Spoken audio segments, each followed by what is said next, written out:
Cayenne, dimanche suivant l'Épiphanie. Vaval, le roi du carnaval, a ouvert les festivités. L'avenue Charles de Gaulle accueillera les défilés chaque dimanche, jusqu'au mercredi des Cendres, dernier jour de carnaval.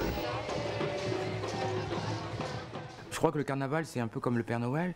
Je crois qu'en étant jeune, si je dois me rappeler, il y avait quand même cet élément de tradition qui est comme symbole le vieux faré, qui avait donc le cône et la farine.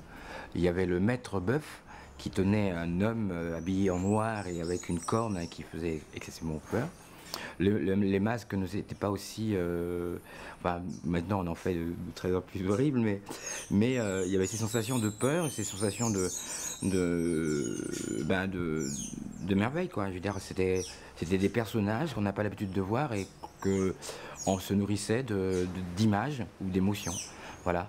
Et quand on est un peu plus grand, on le voit différemment et on rêve différemment. Lama, c'est... Comment il est tout de blanc, il est max... c'est pas horrible. Il tue les enfants le soir. Oui, tue les enfants, c'est un diable mort. En français, on dit la mort, mais en créole, on dit la mort. Quand il voit un enfant dans la rue, il fait semblant qu'il va le tuer, c'est pour ça qu'on l'appelle la mort. Alors, il le prend dans sa cape, il le cache, et pendant que le défilé se déroule, il marche, ensuite il va le relâcher, et puis il fait semblant de tuer les gens. Il représente la mort.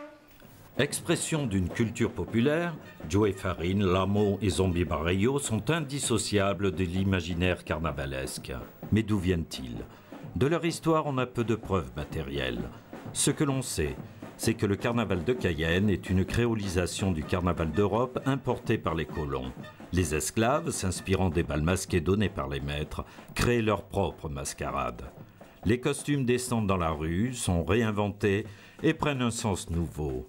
D'emblée, le carnaval s'inscrit comme l'un des fondements de la culture créole guyanaise.